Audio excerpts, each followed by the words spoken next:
Infrastructure. Let us welcome, without further ado, Mr. Scott Laguerre, the partner and director of Waterfront Studio Land Design Incorporated. With our applause, thank you. Good morning.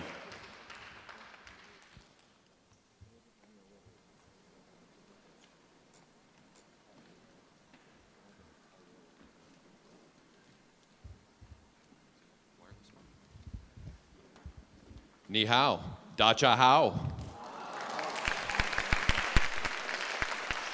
Thank you, shishia. It is my great honor to be with you today and to be in this wonderful city to present to you what I love, and that is the design of ports and destinations and waterfronts around the world. I'm looking forward to sharing with you a lot of pictures, a lot of ideas. These will all be made available to you through the conference organizer, and if there's any follow-on questions, hopefully I'll leave enough time for Q&A at the end of this. I do want to quickly thank the conference organizers, TIPC. Their crew and their staff has really shown me great patience and been great collaborators here for this conference, but also at the very end, some work that I'm very excited to show you, and that is the new conceptual design for port of call facilities in Penghu Island. And so I'll save that as the special treat at the end. As you've heard over the last day, the cruise industry is rapidly expanding worldwide. Since its Love Boat days back in the 70s, it's grown today to be an industry of 21 million passengers worldwide. And we expect that it will grow over the next 15 or so years to somewhere around 34 million. And I think we can better that number based on the success, the long-term success of this region and the types of consumers that take their first cruise, fall in love with cruising, and do that moving forward as part of their travel and leisure decision making. Asia right now is home to 8% of the cruise deployment. And as you've heard from our speakers today, and as you read the news, we're expecting that to grow over the next several years as they move new ships, such as the Quantum of the Seas, into this region, as they touch new ports of calls and destinations, and really help grow this market to allow it to be this wonderful, robust industry and travel and leisure option for consumers in this region, but also for people around the world. But the destinations are really the key. You've heard about deployment, you've heard about itinerary development, you've heard from the cruise lines, and I'm going to speak to you today about the importance of well-planned, well-executed home ports and ports of call. And there's a lot of lessons that can be learned because clearly the rest of the world has seen significant amounts of cruise business, going back to the 70s. So there's a lot of things that we can learn from what was done well, what was done not so well, so that for emerging destinations and improvement of destinations here in the Asia marketplace, you can sort of leap forward and sort of learn from all of the other things that have happened in some of these other destinations. And I'm going to give you some clues. In this short amount of time that I have with you, I'll share with you just some of what I think are best practices and things that will hopefully get you thinking about other components of how to make your destinations and your ports great. I have 5 points that I want to cover today as part of this presentation. And first and foremost is start with why. Okay, so it's sort of a big idea, but what why for me is, and this is both what I believe in terms of how I practice design. This can be a professional calling. It's ultimately your belief system. It provides that fertile ground of ideas, and it's really at the core essence of what a place is, the types of things you're trying to create for communities and ports of call. People connect with good design, but they really, really deeply connect with a great idea. And so part of the why is exploring in destinations those great ideas and really finding that story that then everything else can hang upon moving forward. Why is sort of at the heart of the design process. What is the physical, tangible components? A terminal is a what. A bus is a what. It's not why the passengers are coming there. It's not why you want to improve and communicate Taiwan destinations. How is more the value proposition. How are you making it better? What are the things and the strategies that you're going to engage? But if you start at the core, if you really start at the foundation and ask yourself deep questions, as we do through a design process, I believe that's truly what results in some of the great waterfronts, the great cruise destinations around the world, is really asking that question. And let me walk you through just sort of the structure of how we would approach a project, for example. So a why would be everything that we do is in the belief of delivering guests to our destinations and delivering our destinations to guests. It's very much focused on the people that are coming to your place. It's not about the terminal, it's not about the components. Thank you so much. How is sort of, we do this by creating a welcoming, safe waterfront environment. We're not talking about terminals yet, we're not talking about roadways, we're talking about connectivity, we're talking about sharing values, we're talking about telling our story. These become the large framework that sits behind the why. And now we get into, we provide cruise facilities and tourism infrastructure and things to accommodate your cruise guests. And I guarantee, if you go to a cruise line executive and you sort of approach it passionately down that, would you like to call at our port? I think you're going to have a much more resounding, better opinion and feedback, because they feel that you are genuinely tuned into what's most important, and that's this great experience for their guests. In fact, the why that I was just presenting is the why that we used and created in a design process with Sugar Point in Barbados, one of the projects that Royal Caribbean was showcasing and discussing a little bit. The key for the why there was delivering guests to Barbados and delivering Barbados to guests. And that notion underpinned everything we did. Every decision that we made, we went back to that core idea. And so then when we came up with sort of the process, that it's a public meeting place, that it's an open waterfront available to everyone, that we're going to create jobs associated with this facility, that we're going to create micro businesses so small business owners can succeed, that we're going to accommodate lots of different ships, but we're also going to accommodate the residences that live there and the land stay vacationers that come there. All of those became the planks for what ultimately became the master plan. But it started with that idea that we want to create a place that delivers guests to Barbados, but ultimately delivers everything that's wonderful about the island, about the people, about the culture, deliver that in an encapsulated way on the site, but also in transporting them throughout the island of Barbados and moving forward. That became the why, that became the calling card for the project.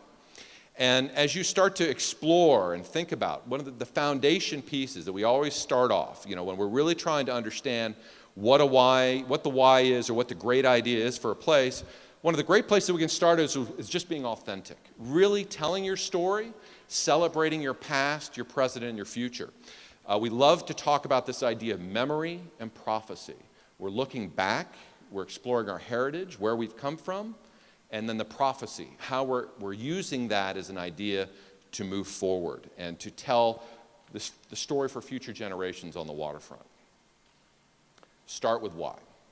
So number 2, build with the right blocks, okay? So when you were a child, you probably had blocks that had letters or Chinese characters and numbers, and you would assemble them and you would create these great constructs. It's a similar idea, but in the development of cruise ports of call and home ports, there's rules, there's componentry that is essential, that is understood, that is assembled in the correct way, and that is also reviewed and make sure that it's working the way that you were hoping that it would work. The building blocks, there's many. I'll talk about a few today. Market understanding, understanding home ports and ports of call, how terminals function, the arrivals experience, and ground transportation. So I'm going to cover each one of those in the next few slides. So the market assessment. Lots of ports and destinations, and I encourage that this is a process that they go through. You need to understand the types of ships that are calling, the micro and macro economic environment of the itineraries that are operating in your region, the charges, the port charges that your competitors have levied for passenger tariffs. You have to have a really deep understanding, I believe, of the market And then understand the lines and itineraries and talk to the lines. Talk to those future users. Don't assume that something's going to happen, that they're just going to come if you make an investment in a type of facility. You heard yesterday that while they like these very interesting and large terminals, a lot of them aren't functional the way that they need for their business. And so early on, as part of a market assessment or sharing with them a design process, talk with those users and really get to understand their needs. Forecasts. Ultimately, these are underpinned by business models and understanding what the future will be. The preparation of forecasts and the market assessment is critical. And then the design vessel and the operational templates. You know, we have to understand the components and types of vessels that we'll be calling, either as a port of call or a home port. And as mentioned yesterday, we know they're all getting bigger. You know, the Royal Princess, the Oasis of the Seas, NCL's Breakaway, many, many others. They're very large vessels. They have very specific demands, either as a home port or a port of call operation. Let me talk to you a little bit about the difference, too, between the two. A home port, of course, there's my ship. And then a home port typically is where the cruise starts or ends. Now, you heard from the last presenter, it may start and end somewhere else as an open jaw, but you're processing luggage, you're ticketing, you're doing immigration and customs. And so generally there is in a home port a terminal requirement. Ground transportation area that can move people to the terminal, or as they return to the bus ground transportation area, to hotels, the airport, or possibly they park their car there. So those are the key components of a home port, whereas a port of call, it's a big point. Ports of call do not need terminals, in my opinion. Now, if you have home porting as well, then the terminal can function in both regards. But if you're truly a port of call, and we'll talk about Penghu later, Penghu's going to be a port of call. They're not going to be a home port. They don't need a terminal facility. They don't need a big building that will process all these people, because the reality is they might need a little bit of a security presence. They need a fence to meet ISPS code. And they really just need to get people into the destination. So what it becomes the core first component that you encounter when you come to a port of call is the plaza, the arrival plaza, and how you move through that. And then, yes, a robust ground transportation area that's taking you to the tours, taking you to the taxis, or allowing you to walk directly into town. Let me talk a little bit about home ports. So when we're doing home port facility development and design, we're really focusing on four things. One, first and foremost, is operability. The facility has to operate in a very specific way. We need to design for peak flows, so when we have the largest cruise ship there and it's got a turnaround in 8 to 10 to 12 hours, that's your peak flow. You have to design around that, or you're going to have congestion. You're going to have challenges in moving the luggage and moving the people through and giving them a comfortable bon voyage or welcome back type of operation. Flexibility, multi-use is very useful, and I'll talk to you about that in a minute, and then harmony with the overall destination. Operational flows. So there's lots of different flows that are happening in a cruise home port terminal. There's embarkation, so you're getting onto the ship, you're moving through arrival and security and ticketing and waiting and boarding. There's disembarkation, so you're coming off the ship, you're going usually, and now this can depend from country to country, you're going through immigration, you're going through customs and clearance, then you get your bags, or you get your bags and then go through customs and clearance. It can be very based on local laws and regulations, but they operate similar to an airport terminal. You have flows of baggage. The baggage isn't with a passenger the whole time unless they're self-assist. If you're on a longer cruise, the baggage is usually going and being screened separately and going onto the ship. So that's a whole different operational flow, as is provisioning, how all of the goods and products are getting onto the ship. And so understanding all of those different operational flows and working through, and I don't expect you to take notes on this, but working through each component. You move from the ground transportation area, you move into the X-ray, you move into the passenger check-in. Each one of those, and understanding each one of those as a flow, but then also spatially translates into the amount of area that we need for these facilities is critical.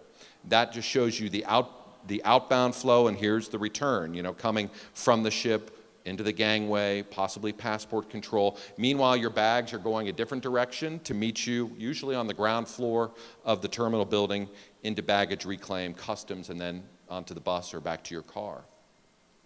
In the design and development of terminals, the size can vary. There's different rules and standards associated with that. Generally, though, we're seeing that the lobby, ticketing and waiting area is about 30% of the building moving forward. The baggage, though, which is typically placed on the ground floor because you don't want to move baggage up and down, it's more labor. It can be more costly, of course, if you have more labor. It's on the ground floor, and that's usually the largest component of a terminal facility, about 35%. Office, support, back of house is about 25%, and then a federal inspection station or your customs immigration quarantine, the offices and the stands that occupies is about 10% typically. Now, I've given you kind of just the general. Let me talk to you specifically about a project and show you exactly how we walk through that process on a particular project. This is, again, this is called Istanbul Seaport. This was talked a little bit about by John yesterday. This is the new home port facility in Istanbul. It is a reclaimed land piece that on the end will have 5 home port or port of call positions, including 2 that will accommodate an Oasis of the Seas class vessel, so 365 or 363 meters in length overall. You can see here the terminal is sort of this L shape at the top. In the middle, we have a large ground transportation area, a tremendous demand for tours and logistical needs in a place like Istanbul, many things to see. And we have a shopping area, and the shops are organized on the southern piers, berth D and E, because this is where the port of call vessels will typically come in and not have home port turnarounds. And so much like I outlined that process, the market analysis was step 1. The establishment of the design templates and the design ships and really understanding where the doors are located, how many passengers and crew will we have to process, setting different parameters became step 2. Then taking those and doing scenarios, load scenarios, baggage scenarios. Are all the bags on the floor? Will some of the bags be put onto tables? Will we use a conveyor belt? And working out spatially all of the different components in terms of different scenarios to understand ultimately what the program needs to be. And the program of the main terminal, both the ground level, the second level, the ticketing, the waiting, all of that analysis then feeds into ultimately a program template that then feeds the design. And it's still not about architecture. It's all about logistics. It's all about flows and space planning to make sure that it's going to work for the users, ultimately the cruise lines. Working that in terms of diagram, working that in terms of seeing where the conflicts arrive, and you can see in the blue-green sort of the flow of the passengers, and we're trying to give them safe pathways from the ground transportation into the terminal buildings and moving them through each step. And so that just illustrates sort of the general that I was describing and showing you a specific example of how that can happen moving forward. Now, let me talk a little bit about ports of call and some of their componentry. The plaza. So I mentioned the terminal building is really the non-terminal in a port of call. You may have a small security facility, you may have restrooms, you may have information, you may have some weather protection, but for a port of call, unless a port is in both roles, a port of call really does not need a cruise terminal. It needs to have a sense of arrival. It needs to have a space that generally we're allowing for large cruise ships about 2,000 square meters, where when passengers disembark, first they feel very welcome. It's legible. They know that the ground transportation's over there. They know the town is this direction. They maybe have some entertainment. That when you have all of those people coming off from 8 to 9, 9:30, 3, 4, 5,000 people, you don't want to create congestion and bottlenecks. And so the arrival plaza serves a great role in welcoming, but also moving and channeling people to where they want to go.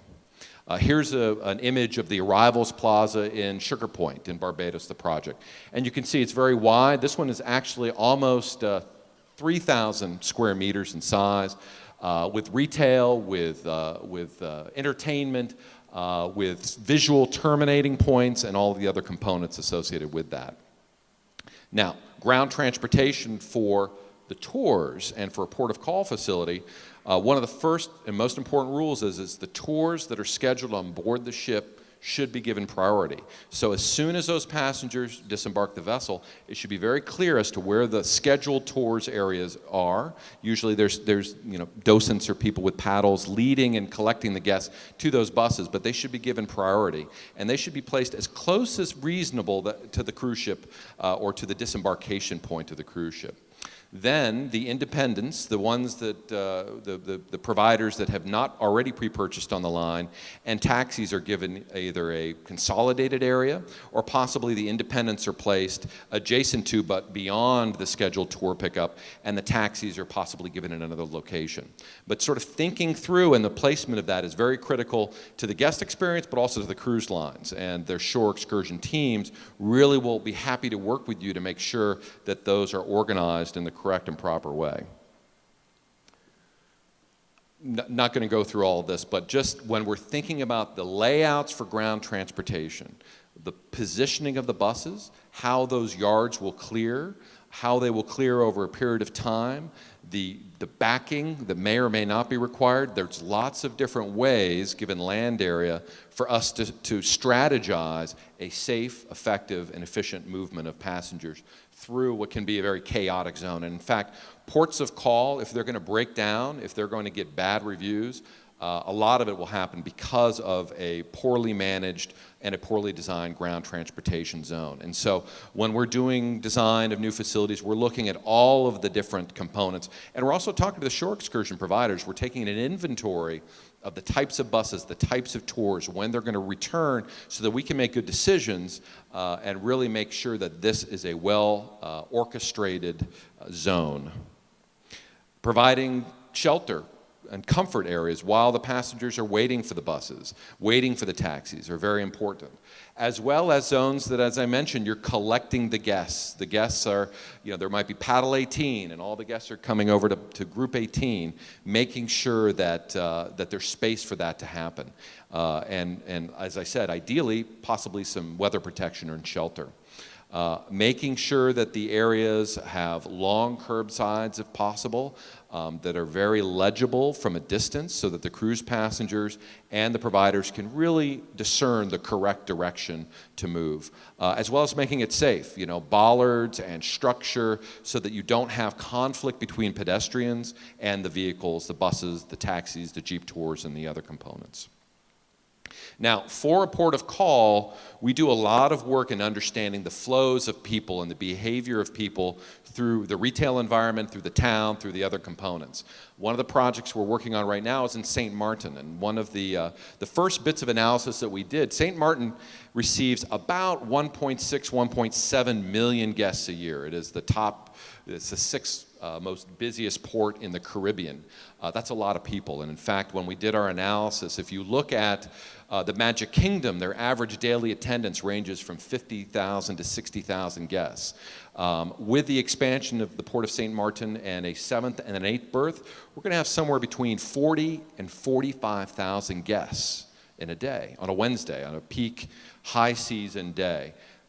That is obviously a lot of people, but they also have needs for you to move people in a very logical way through the destination and to design streets. And this is kind of the point here, is that streets, especially the ones you can control, need to have certain widths and componentry so that they're comfortable, that the retailers can succeed, that the elevations are legible, and that all of these flows, all of these passengers, and in the St. Martin example, the significant flows, have room to move and have room to, frankly, enjoy the destination. And so we will work with destinations to create a street hierarchy of main arrival streets, of waterfront promenades, of paseos, things that go from wide and then dial down into smaller and smaller to create a very structured framework for the pedestrian or the vehicle or bicyclists or even the local population to do it in a logical way so that those extreme flows are accommodated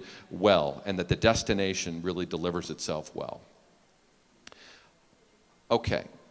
Blend more use and operability. So this speaks specifically to terminals. As I mentioned on the four components that we look at, the last two, about exploring mixed use and multi-use and then harmony with the destination, blending mixed use and operability, sort of finding that balance between the two. You don't want to have a terminal facility that has all these other uses that then take away from the facility to operate. That's the principal reason why it's there.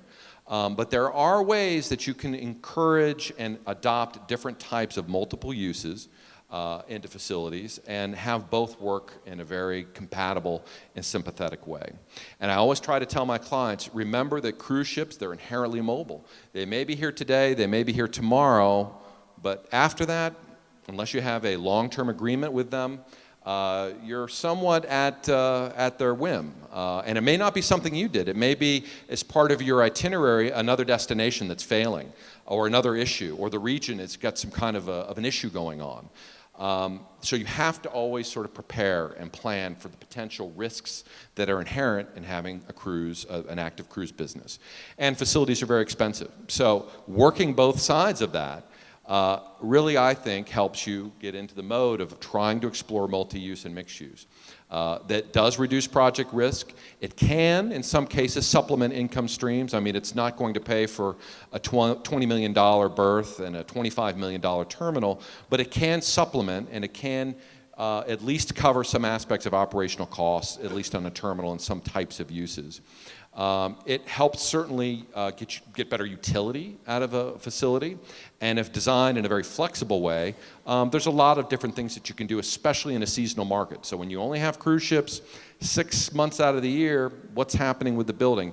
It's great if it's not dark. It's great if it's got other things that are happening. And a lot of times that when you're bringing the community and engaging them in something at a terminal building or a mixed-use project, it builds better goodwill. They feel like they're part of the cruise experience, and this now becomes an important community asset, a civic asset. There's lots of great examples worldwide. The Bell Street Pier in Seattle, Washington has one of the U.S.'s best executive conference centers, and so it's a well-working cruise terminal, but it's got an executive conference facility that uses some of the open space for baggage laydown for exhibits when the cruising's not going on. It's got a marina.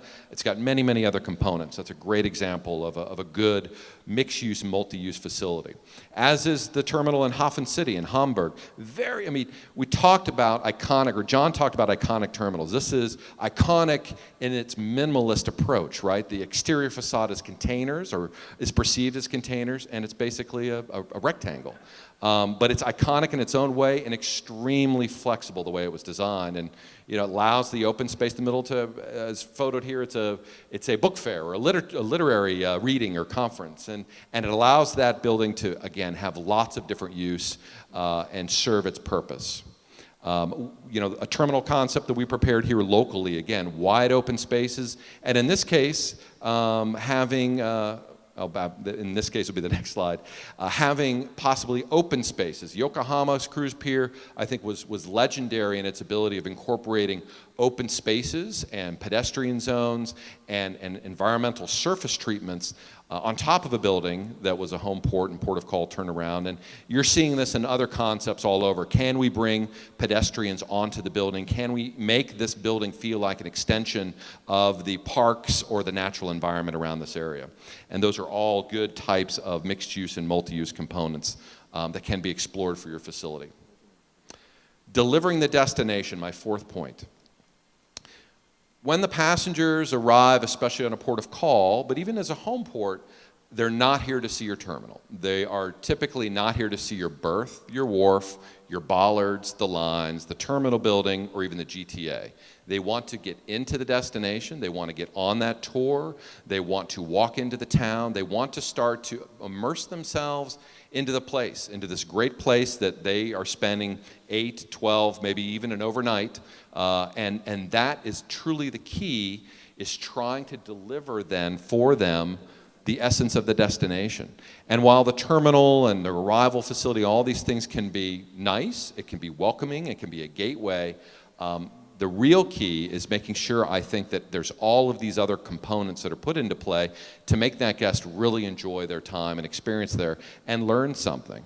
In Texas, this idea, the did you see it moment, we often are working on our projects and our client will go, well, where's the did you see it? Okay, well, you create the did you see it moment in that destination because that's what they're going to take the picture of. That's what they're going to remember.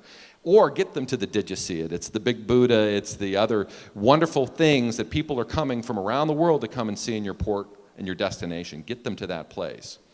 So in delivering the destination, one of the first and foremost rules in my book is make it look great from the vantage point of a cruise passenger. If the cruise passenger looks out and sees that city and it looks attractive and safe and lively and interesting, they're going to get off. Even if they didn't book a tour, even if they have no idea, they say, I'm going to spend my whole day on the cruise ship.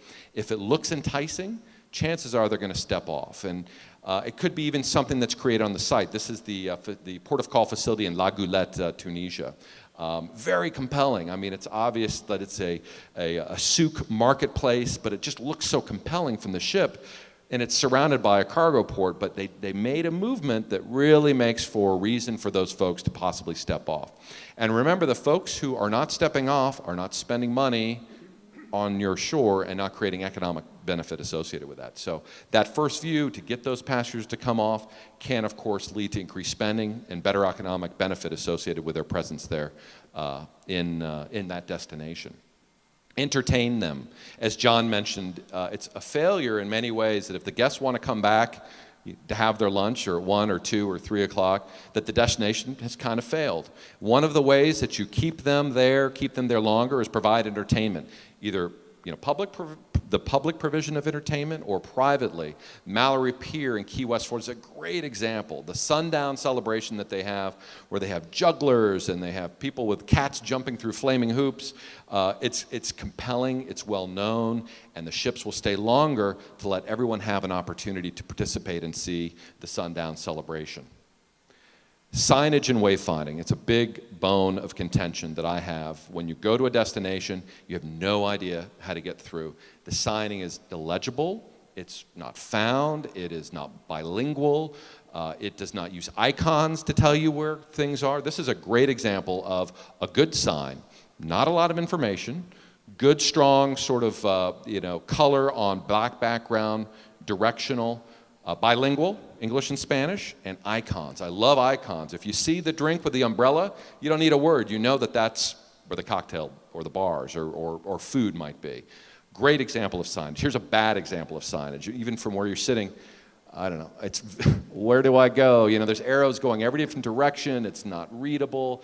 It's white on light blue. Terrible signage. Signage should be clear. Signage should be on buildings controlled so that all the retailers have a fair shot at trying to bring people to their place of business. In some cases, such as the one on the right, these are street signs, but they're basically printed. They're laser printed on plastic. If something changes, if a new attraction comes, we can actually update that signage. So even that signage is clear, it's legible, and it's flexible that we can change it in the future. Although we got to cut that little palm frond off. That's hurting us from seeing that. Create vantage points, visual destinations, create those photo moments. You know, I've arrived at Great Stirrup Cay. See, the folks are standing there getting their picture. That's what they're going to remember, and it's a setup point. It's a focal point in the project, and that's part of your signage and wayfinding package because it's not just one sign. It's typically a family of signs that move people through the destination and have different types of maps and different types of components that belong to a sign family and that work throughout the destination. And it's not just the property that you control. It's not just the port limits. I encourage you to work with the greater community and create a compelling package of signage and wayfinding that works for the cruise passenger, frankly works for everyone that is going to be part of that waterfront environment. And give them a map. Give them a map. Come up with and design a very legible map that shows exactly where the cruise passengers, if they wanted to walk, if they want to just do a self-guided walking tour, and show them the distances. It's a 30-minute walk to this location. It's a 20-minute walk over there. Here are some of the things that you can see. Eventually, we're going to get technology. You're going to have a different type of Wi-Fi system blasting off the ship that will allow them to have apps to know where to go. But that's coming. Today, give them a great map that they can find their way around. Big rule in the design of retail. People love to discover, but they hate to explore. They hate to explore. What does that mean? So discovery is when you're walking through a retail environment and it's straightforward, it's simple, it's clear, it's linear. It might have a little bit of a bend to it so you can see all of the different retailers, but it is a very simple, organized structure that is logical for people. People want to and are used to shopping on main streets that have good sidewalks, that maybe have some outdoor dining, that have legible signage. But streets that are obviously sometimes you're dealing with historic, classical street networks, but if you can control it, streets that are logical, that are gridded, that are straightforward, retail that is logical, that has generous proportions in terms of streets, works so much better. The arrangement is critical, and also creating facets on elevations and on towers and on sculpture and on sort of visual wayfinding points. Remember, the cruise ship is the most important visual wayfinding point for passengers in a port of call, especially if they're walking downtown. They like to sort of stay, oh, okay, there's the ship, I haven't gone too far, you know? So that is, keep that in mind. Are you even sort of allowing for the view corridors and design to still allow for a passenger to see the cruise ship and to know where it is, because lunch is coming, they want to get back. Here's a bad example. This is exploration. This isn't discovery. This is, this is Caesar Palace, actually, in Las Vegas. Do I go upstairs? What's going on upstairs? Is there retail upstairs? I can't even see what's upstairs. You're making the guest, the shopper, explore. They don't like to do that. They feel uncomfortable. I'll just stay down at the ground floor. And the retail, not going to work. But I can see ground floor retail. I've seen a lot of design work that tries to create all these little intricacies, but for the retailers, it doesn't really work that well. Marketplaces. We love craft marketplaces. We love them because they're a great template for small businesses to succeed, because they can be changed, they can be updated if they're managed correctly.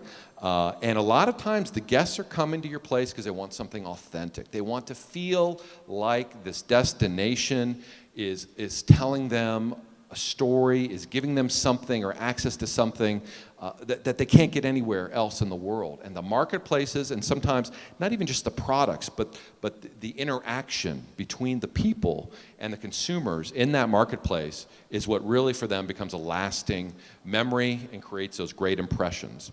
This shot is of Falmouth, again, in Jamaica. And this is the marketplace that we're planning for in Barbados, called All Things Bajan. So Bajan, a local reference to what a Barbadian and their culture. And in this marketplace, we're not just having crafts, but we're having goods and food prepared and other kind of components as well. Invest in software. Cruise marketing plans, you need to have a cruise marketing plan, and delivering that destination means pulling together all of the different stakeholders in the community. It's not just about the Port Authority, it's not just about the town, it's not just about the tour providers, it's getting everybody together. Last point, make it for everyone. There's lots of threads that you can weave through your waterfront. The cruise is but a component of a great waterfront. The keys to me of great waterfronts, number one, is focusing on people, making sure that the environment is great for pedestrians, making sure you're providing access along the water's edge, get people to the water's edge, get them out onto the water, such as Race Street Pier in Philadelphia. Embrace diversity, lots of mixes, lots of uses, different types of consumers, such as our project in National Harbor, Washington, D.C., with hotels and marina and food and beverage and the Gaylord National Convention Center Hotel and lots of public art. This whole place is a campus of different art installations for kids and families and really exploration. Tell authentic stories. Make sure that whatever you do in terms of having an opportunity, tell that great story, such as the West End, the Royal Naval Dockyard in Bermuda, as to its history, both architecturally, but also its history at a period of time after the American Revolution. So many stories that can be told in this destination and your destination. And use facilities to anchor a much deeper and larger waterfront vision. Let me show you two quick projects that are going on in the region. I'll end on Penghu. I know I teased that one a little bit. This is Penang, Malaysia. And so everything that I've talked about, All 5 points are encapsulated in this opportunity that we're working on now. Very historic place, a confluence of Malay and Chinese and English. It is a UNESCO World Heritage Site, but it doesn't look so great. The go-downs need to go down at least adjacent to the cruise pier and in the facilities. And so we've come up with a strategy to take both the existing cruise facilities and a lot of these old waterfront buildings, restore them, adaptively reuse them, and transform them into this great place. And that becomes the gateway now into Georgetown moving forward. We expand the cruise piers to allow for an Oasis of the Seas type class vessel to come, but we create this wonderful mix of retail. This is the expansion that we're going to do on either, or we're proposing on either side of the existing berth. Some expansion to the terminal, new marina, but then transforming all of these old go-downs and buildings that are in disuse, adaptively reusing them and making it this wonderful mixed-use marketplace for pedestrians, for the cruise passengers, for the local residents, for the long-stay visitors that are coming to Georgetown and to Penang, Malaysia. We're really excited about this project. And we've tried to keep the scale low. You know, you don't have to do 20-story buildings to have a beautiful waterfront. You can do 1 to 2, 3-story buildings and just make it feel like it's the fabric of the surrounding environment. It's so important. Last few slides. Penghu Landing. We're really excited about this project. This is a project with Royal Caribbean and TIPC. We started this. We've been doing it all throughout this year. I found, I didn't know Penghu before I came to Taiwan, before it was presented to me. But it's a place that I've fallen in love with. It is all of the things that I think have, all of the different componentry that to me is inherent in a great port of call. It's in a great location. It's got wonderful history and culture. Here's the location. It's really strategic in terms of its position between Hong Kong and the great ports in mainland Taiwan and Japan. Great location, but it's got all of these great component parts. Lovely natural environment, in terms of sights to see, in terms of just sort of the arrangement of the land overall. The idea of poetry on the sides of buildings to me was so compelling. These wonderful sort of poems in the little smaller villages. It just made it, again, like set pieces of art coming through some of the smaller villages in Penghu.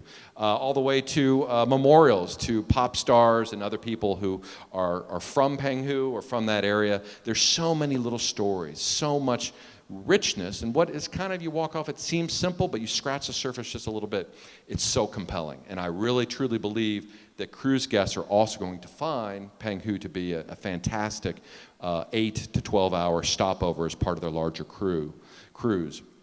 The area that's shown in the red is the project area, and it's a combination of TIPC currently owned and operated or managed lands and the vacated, upcoming vacated Navy properties that are on the left hand of your screen. So we've got a large area to work with, and here's what we're preparing as part of the vision. A place that can welcome 2 large cruise ships and still accommodate the active ferry operations that are ongoing on the island, creating a central series of basins, reusing some of the Navy facilities and creating a couple of basins. The one central is really just a basin for the people, for hand-powered craft, for folks. There's a beach there that they can swim, that they can enjoy the environment, that is sort of calm water. And then on the other side, the other basin, sort of more active, more the charter boats and marina operations, but really creating a bunch of different areas and lively environments for cruise guests. This becomes the central village, and it's, again, a scale of 1 to 2 stories.